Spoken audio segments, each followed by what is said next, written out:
Hey, yo, what's up? This is Bootleg Like Jazz. It's your host, Q.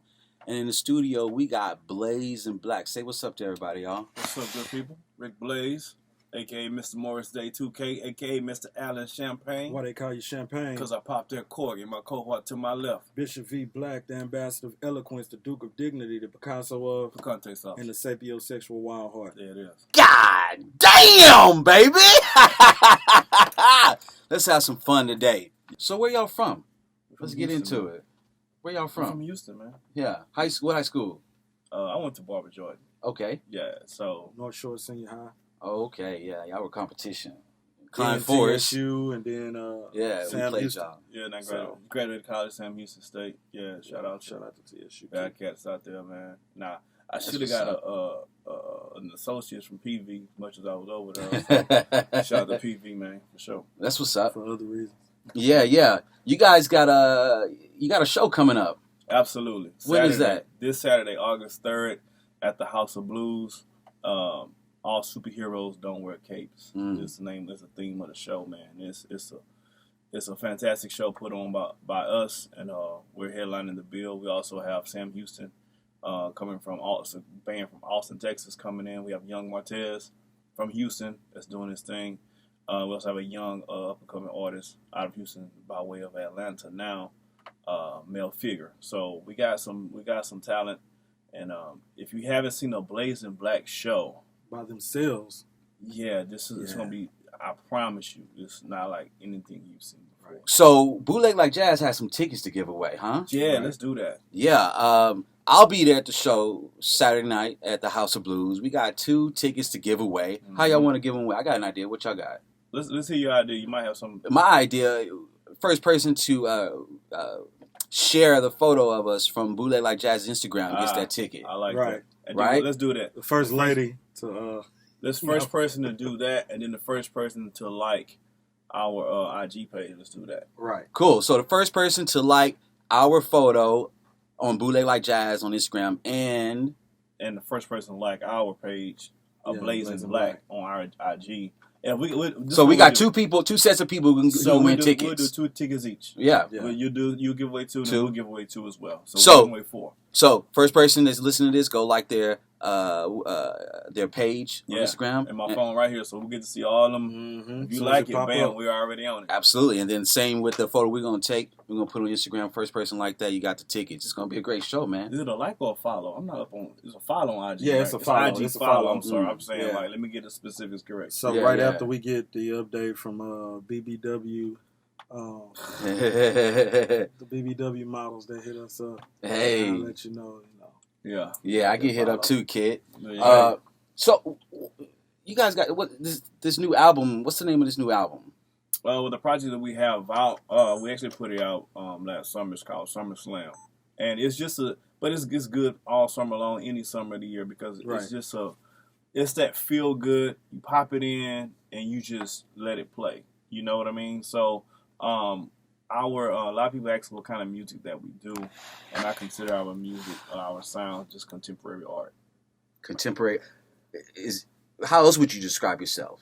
Contemporary art. What other ways would you describe yourself? The reason why I say that is because our sound is so different. It's not always the same. So we use different vehicles to get the message across. So sometimes it's R&B, sometimes it's through soul, sometimes it's through a little funk, sometimes it can be through a little jazz. So we do a little bit of everything. But if I had to just put it together, people like categories. Maybe if Outkast and NERD got together and made one collective. Yeah. The hip hop and the rock elements of just in the so folk that'd be elements, probably like the best. all of that is crazy. So that's interesting. You say rock elements. Yeah. Let me go on. Elephant in the room, right? Y'all black. What y'all do listening to rock We music? created rock and roll. We created rock and roll, man. That's what it is. So and what's crazy is we always see, artists interpret the quote unquote rock star lifestyle as far as the drugs and doing silly stuff, but They it's don't have not in the music. Ours do is- everything but the it's- music. Yeah, it's in the music. They have trap music, but they live a rock and roll. They got rock and roll Yeah. with everything. Oh, I got else, so. headbands. I pop. I mean, it's whatever, cool. I mean, yeah. but we about the music with it, Yeah. So The energy. the energy and the music and the feeling. So shout out to those people who put that sound out there before us. as well as now with us and those who come after us. You can be black people. We invented rock, man. So it's all yours. Yeah. Take ownership. That's you, Bad Brains and all. I don't even get absolutely. into all that. So Right. So many people don't even know about Bad Brain. You know what? For me, so I got a lot of flack growing up. I still get a lot of shit. You know, people are like, oh, you grew up with white people. I'm like, well, fuck you, man. Right. Ain't nothing wrong with talking educate. You know what I'm saying? Right. Like Right. that just happened to me this week. You know, there's nothing wrong with talking educated. For me, I'm like, black folks of all people should really love alternative music, rock or whatever, because the passion and the energy in distortion pedals and fuzz Exactly, and man. then the power chords and all that, that is for me like a parallel to the Black American, Absolutely. Latinx, It's an and other expression. marginalized Right, communities right. here. You know what I'm saying? Like, dude, Rage Against the Motherfucking Machine, kid. Mhm. Right. Their lyrics look like something out of a Black history textbook. Right. Like, Yeah. there is so much that people don't know. And You know, rock, comments and from- rock, like a lot of the rock and rollers, they're talking about freedom. They're talking about expression. Absolutely. They're talking about, all the things that we fight for. Absolutely. You know, and sometimes the one thing we love, all they talk about is things that'll steady keep us down. And the big piggyback off that, a lot of the popular or most popular rock. First of all, there's different versions of rock. We're getting Yeah. It. We ain't getting into heavy metal though. Yeah, but your most popular rock bands, the Beatles, I guess your Elvis Presley's and things like that, they all copied another black person or black band. Right. But I'm saying they literally got their information or their sound from another black band or black person. All the black bands were the house or the studio band that actually exactly. Yeah. So you can't say rock and roll is not for you if you're African American. It's specifically for you, as a matter of fact. So with a lot of things that happens these days, a particular culture or ethnicity group comes up with something, and then someone else takes it and popularizes it, and then and glorifies it and gets a lot of the credit than the originator. So yeah, man. So we've always been into that. I've always liked all types of music. I think he and I both, we kind of clicked with that. But the first time I heard, there was two albums that was like, oh shit, that's how I feel. It hit it on the head. Oh shit, that's how I feel. And that was CeeLo Green's A Perfect Imperfection for the road and NERD In Search Of. When I heard those two, I was like, oh shit, that's how I feel. Yeah. Like, I'm not all the way this way. I'm not all the way that way. I'm kind of like a little bit of everything. And those albums, those CDs, any youngsters out there, you might want to grab those. Good little research project. Those albums and those CDs really spoke to me personally. And I was like, I don't have to be a total left brain or a total right brain. I can kind of just do my own thing like they did and find my own niche. And that's what we've been riding to. So as a kid, I played baseball. I was very good. And what position? Center field. Favorite player, Ken Griffey. First team I ever played for was the Little League Mariners. So I was the only black kid in the league. So when we would play in the All-Stars, I'd be like the only black kid in the whole thing. So as I'm coming up to bat, they would always play rock music for everybody. So at the time, they had this show called MLB, something like that, and they would show the greatest players from the week. And that song, You're Unbelievable, and when I heard that and when I would come up and stuff like that and they be playing Stone Temple Pilots or Red Hot Chili Peppers or something or Green Day or something, like that's what I would get into. And then I started doing a little shimmy or whatever that I got from, Major League? Oh, I used to get from, I used to do that. And I used to go crazy. So let me ask you this: which do you think is more rebellious, hip hop or rock and roll, psychedelic rock, all those different offshoots of it? Which one is more rebellious? Which version of hip hop you talking about? We talking about the early version. Which talking capsule? About? So let's just before we got money, or let's just talk about it as a whole, from inception to now, for both of them. For both, as a whole, the most rebellious I would think would be rock, because hip hop is the number one genre in the world right now. So it's not really rebellious if the whole world is rocking with it like that. Right. So you're saying it's a victim of its own success. Yeah. Can you be... All right, what about you? I say the same thing because I was listening to a country radio station and they literally had rap cadences in the country music. I'm like, what? Like they had like Migo cadences and so like. Interesting. Yeah. There's a spot here in Houston on Washington. It's called Revolver on Washington. You got to go check it out. Yeah. They, their mix. I was there Friday night. Their mix Friday night. I mean, they went straight into country music. With somebody freestyling. I'm like, right, yeah. I started to piece myself. Say, what the fuck is going on, man? You cannot do music this day and age in 2019 or have a hit right. on the radio without having some kind of hip hop influence. Right. It's impossible. Even for the commercials and stuff, like it's impossible. It's the #1 genre in the world. So if you see Shania Twain and Gucci Mane together, don't be surprised. Don't be surprised. Interesting. So you mentioned being the only black person in the room. I want to know. In y'all's lives, all those instances of being the only black person in a room, or doing this, or at this function, or striving and thriving, how has that impacted your life? Impacted your career, impacted your art? You never know, growing up, like certain things from your childhood will shape what's going on now.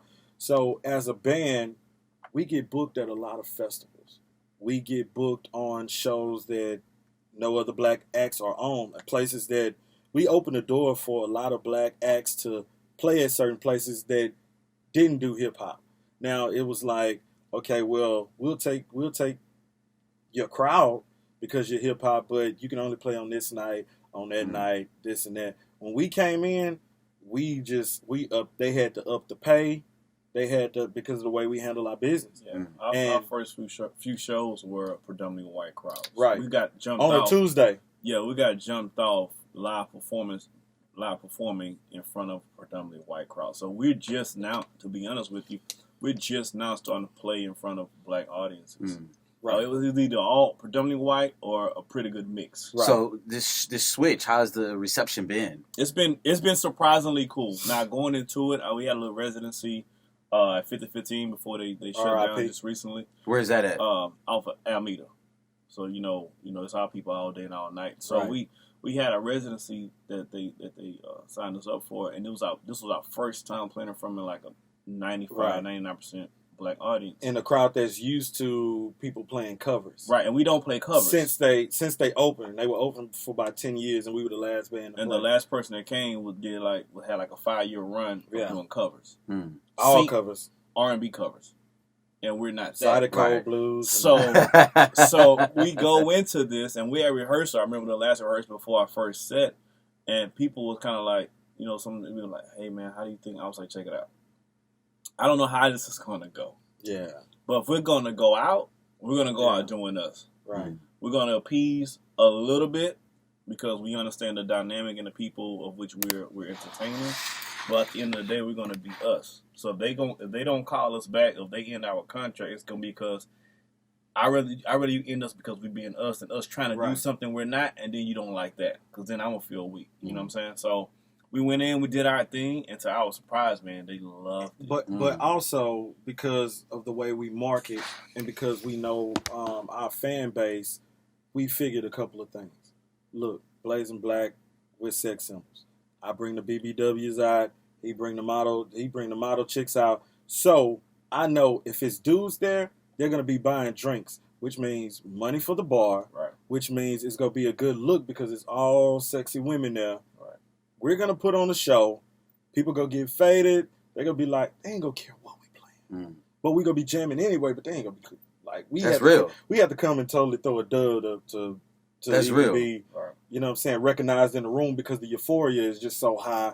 It's just like, we're a drug by ourselves, and we know energy. that. This is the energy. So, yeah. I say all the time, and I started saying at the end of our shows now, people don't, this is real life. You can equate this to anything. People may not remember what you say to them.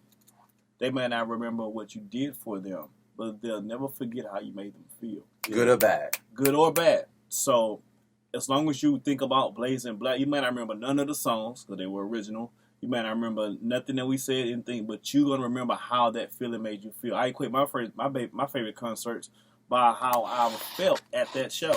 Or how I felt leaving that show. So we love to have our energy up high, and our energy is an inviting energy, and so that really gets us across with other things. For some people, maybe it does. It does. And not. it's something that the city needs and that music needs, period. Because the main thing that we address is individuality. Though we're a duo, you know, we love to express be yourself. Right. You know, be yourself. Other people don't think, hey, I can play 3 months every Saturday night at the same place and just do my music. I have to appeal to the crowd. What if the crowd don't like that? Then what do you have? So you might as well do you and then try to adjust on the fly once you see what's going on. But when nobody else was saying that, I mean, every now and then they'd be like, oh, I'll play some Beyonce. Okay, cool, we got you. Right. Oh, play this, play that. Okay, we know the regular stuff that, you know, you guys like, but everybody's playing that in the city. All the bands are playing that, and it's so many makeshift bands that everybody is just playing the same thing, so you're used to that. You go get the Frankie Beverly. You're going to get some Beyonce. You go get some Jill Scott, some Erykah Badu. You go get all the classic R&B songs. Why not do something different? So then when we knew, we was like, all right, we going to have to make sure that we make this work. All right, so not only are we doing that, we booking birthday parties.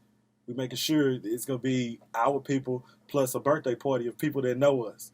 So they're going to jam. They're going to invite. They go bring the energy too because they know us. Like we make sure we cover all bases. Man, we on top. We on top of the balls. Yeah, giving out shots and stuff. It's everything. It's a different thing. Sponsored by Jameson. Everything. It's a different thing. You know. So I invite anybody who wants to see that different thing August 3rd when you need to be House of Blues. Right. House of Blues, Houston, Texas. So y'all talked about something I always ask people about. You talked about people's impact on you.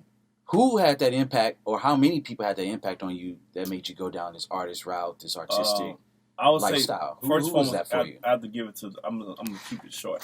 I have to give it to my parents. I'm gonna give it to my parents first and foremost because they've raised me to. I don't think they did it on purpose, but they raised me to be different or be independent in thought.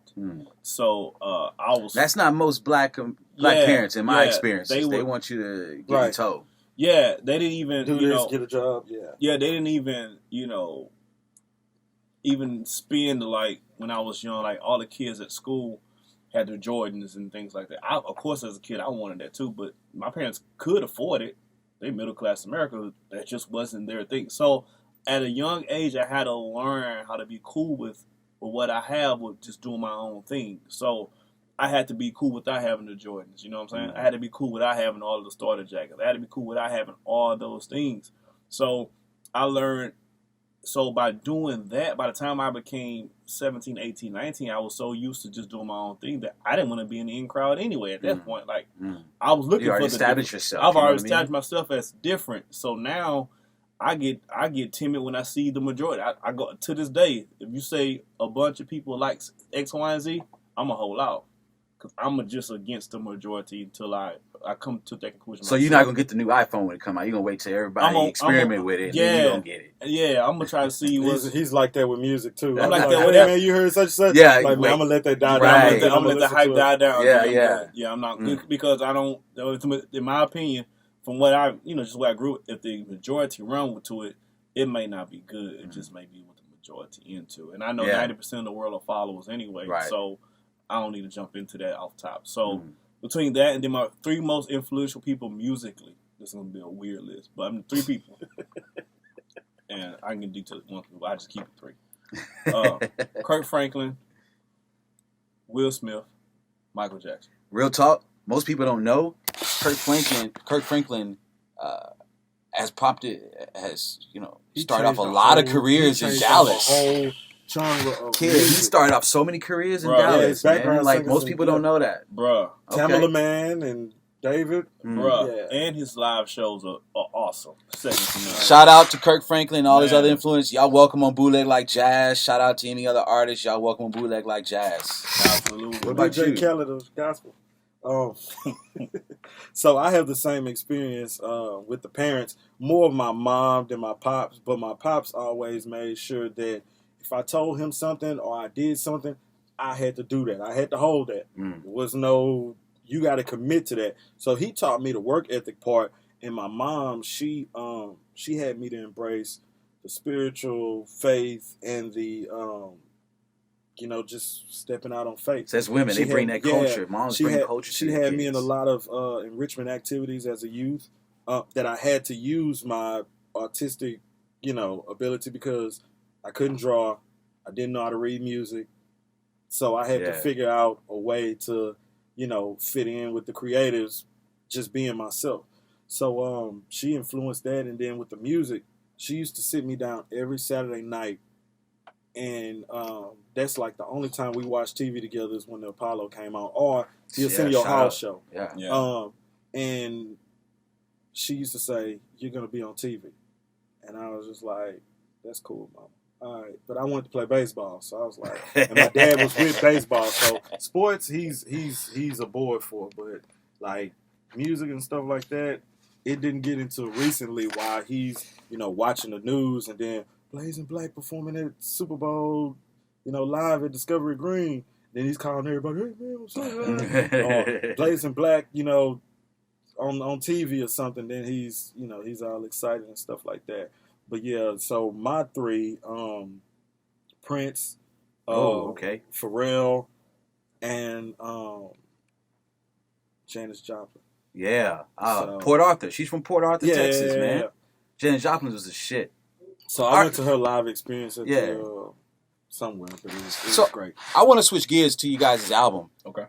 Y'all do something on your album that I love that other artists don't, that some do.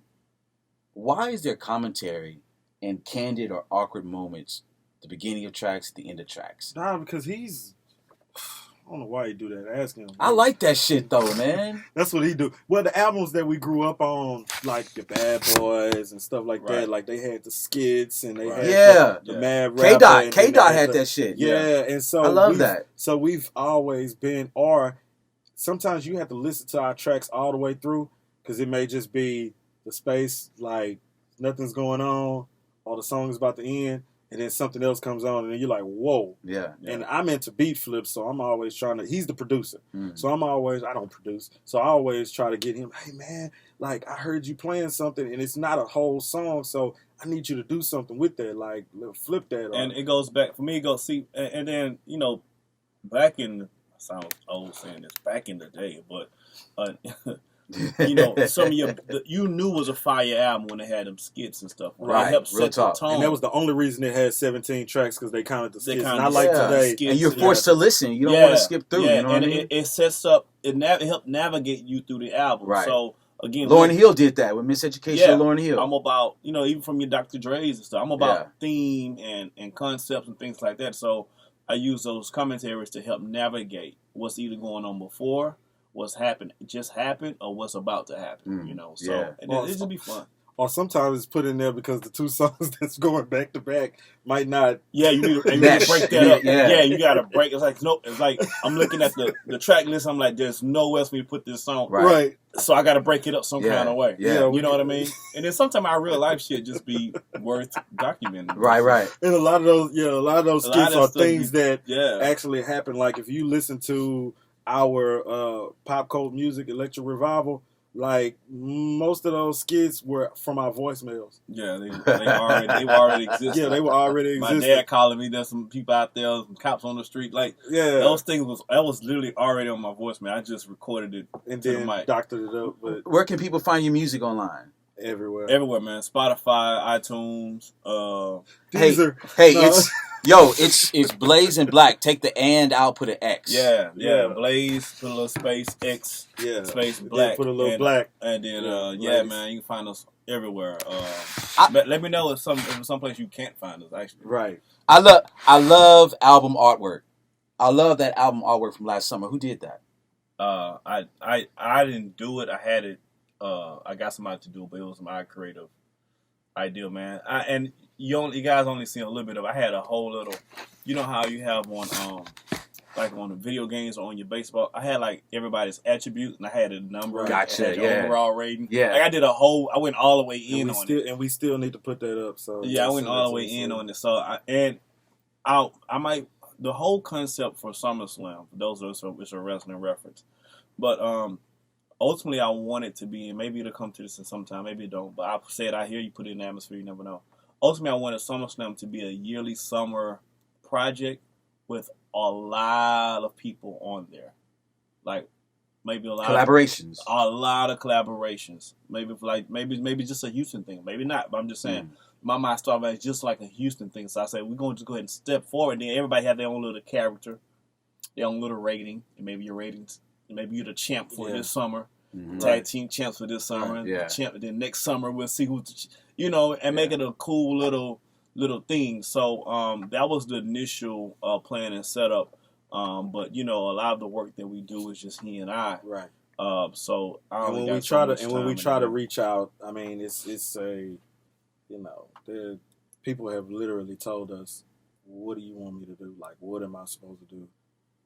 Like, what do you want me to do?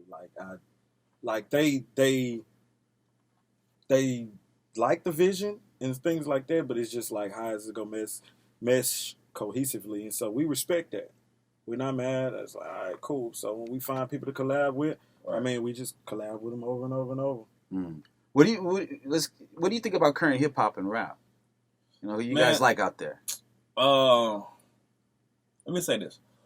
I think the landscape, it's hard to be down on hip hop, period, because it's the number one genre. Right. It literally is. But with that comes other things. Right. So I don't think there's anything wrong with hip hop right now. My only gripe with hip hop right now is everyone's version of hip hop is not getting heard.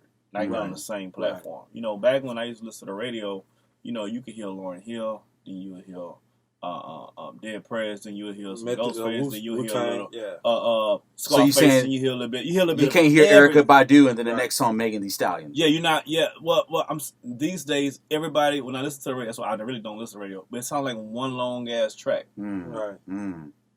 Everybody has the same. Like everybody got with the same producer did it, the same cadences. Right. They all have the same types of, it's like. And then the same features. Same features. Like a track, this dude might only have one record on the radio, but he's on like 4 of the records. Yeah, so he's on like top, 4 of the records. He's on top 10 6 times. Right. I ain't mad at him. Get your money. Right. But I'm just saying is, I remember. Are you an artist or are you just a business person at that point who can do art to make money? More variable because the youth only going to mimic and only going to do what they see. Right. So if you show them a limited amount of options, they're only going to produce for you a limited amount of options. So now you have this big conglomerate known as hip hop, but we're only scratching about 2% of the surface of it because the powers that be are only letting this 2% in play. Mumble rap, things along all that those lines. Yeah, so there's a place for that.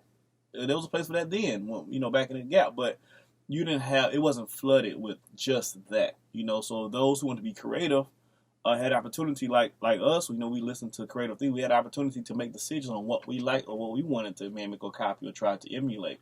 If I only had mumble rap to emulate when I was a kid, then I will only be a mumble rapper because I don't know anything else. I haven't seen or heard or have popularized anything else. So my thing is, I just wish that more opportunities, especially this day, is wide open, but more of these gatekeepers, so to speak, give a wide variety of different sounds. And they're not, because they get paid to make stuff spin and get dollars. So they're going to keep rolling with whatever hot. Migos came in with a sound. I'm going to see how many motherfuckers I can push out that sound just like Migos to get this money to y'all don't want to hear it no more. What about you? What's your thought? My thought is, I like YB and Cordae. I do like his new album. I do. The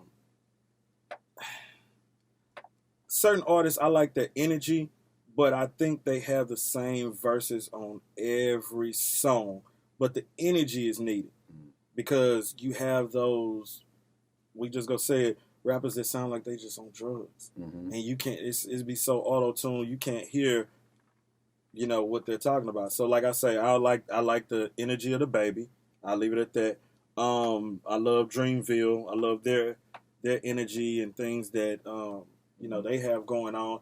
It's just, I was listening to the new collaborative album, and it was kind of like everybody had their different things, but you had to look and see who name was on the song because a lot of the people sounded exactly the same. It would be like two people that didn't sound the same. That'd be J. Cole and then one of the dudes from Earth Gang. But everybody else, and you knew Jid sometimes, but everything else, sounded the same, but it was still good music. So in that form, I appreciate. But I actually listen to more R&B these days. I've been listening to R&B for who? The longest. If somebody was to get in your car, grab your phone, put up your music platforms, what are they gonna? Who are they gonna hear? What are they gonna listen to? It'd be so funny because when we ride in the car together, he be having to change his playlist because he be like, whoa, it's two dudes in the car. I gotta change it because we both be listening to some old sexy stuff. My playlist varies. Most of the time, I have like an R&B playlist and I have like a hip hop playlist that I curated myself. It's 95% of the time is on the hip. He only play the hip hop at the gym. Do y'all listen to? Do y'all sing the lyrics of a female artist?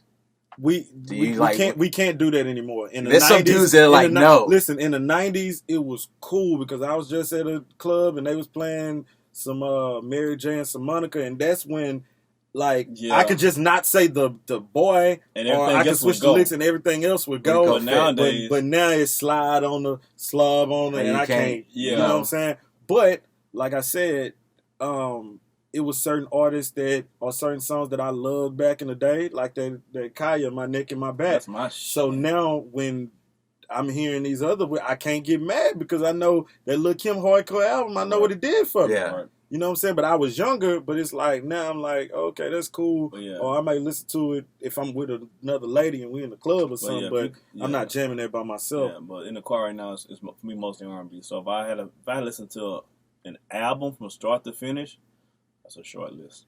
The Dream. I'm biased. I love Division. Division. Who else has a really good album, start to finish? I like what's the chick with the single? That mean the song that our songstress do sometimes. Her album was nice. Not Ella May, huh? Yeah, Ella May. Oh, Ella May. Okay. Cardi B album was hard. I like Cardi B. I liked Cardi B. I was pleasantly surprised. Her album was hard. I respect that because if you have the tools and you have those, you got the producers and you got the in team, the hottest rappers, you're supposed to make that. Yeah. You know what I'm saying? And regardless on if she write her own stuff, right. If you're gonna make that, Beyonce don't have enough time to. She on the road. She doing this to write a song. Like Diddy used to say, "Don't worry if I write rhymes, I write checks." Exactly. You know. So Lucky Day, Fire. Oh yeah. Oh, Lucky Day. Yeah. Toro, Imore. Yeah. I'm putting y'all on some game. Fire. Yeah. All y'all come hit me up, man. Y'all more than welcome to come on the show. Yeah, man. Bootleg Like Jazz. Yeah. On Instagram, all over the place. Sure. So yeah, there's a lot of R&B though, but. All right, wrapping up. What do you guys have coming up? What's in the pipeline? What's coming up the next day, weeks? Well, August 3rd, of course, this Saturday, we will be at the House of Blues, the Peacock Room, Bronze Peacock Room. Make sure y'all get y'all tickets. You can go online, www.blazingBlack.com, andblack.com. And we're giving away 2 tickets. We're giving away 4. Four. Can you explain that again? So we're giving away 2. So Bootleg Like Jazz is giving away 2 for going on and liking a photo of us, me and Blazing Black, first person. And then we're giving away, Blazing Black is giving away 2 tickets for following our IG. You know. And if you're not a winner there, you can actually go to St. Arnold's Brewery page. They're giving away. They have something going on. Bro, I love that beer, man. They spot is awesome. Yeah, we just did their 25th anniversary. Listen, if you're in Houston, Texas, there's a few places you need to check out. St. Arnold's Brewery, right off of I-10, close to downtown. You need to check out Revolver. You need to check out Cuchata, for real. Start right there. You know what I'm saying?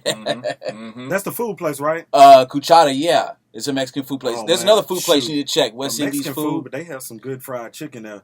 Oh, news to me. Yeah. Also, you need to check out Cool Runnings. They got some good jerk Cool chicken. Runnings still kicking? Kid, they still, man, I still fucks with Cool Runnings, baby. Cool Runnings in a long get time, my red, my red beans and rice, and get my curry chicken. That's what I fucks with, baby. Cool Runnings, bro. They expanded now. Oh, word. They got rid of Club Rhythms. Now you got where you go in, you can order, take out and then bounce. You know what I'm saying? But if you want to sit. That restaurant got big, man. They doubled in size. They got a big ass fucking stage, huge ass bar.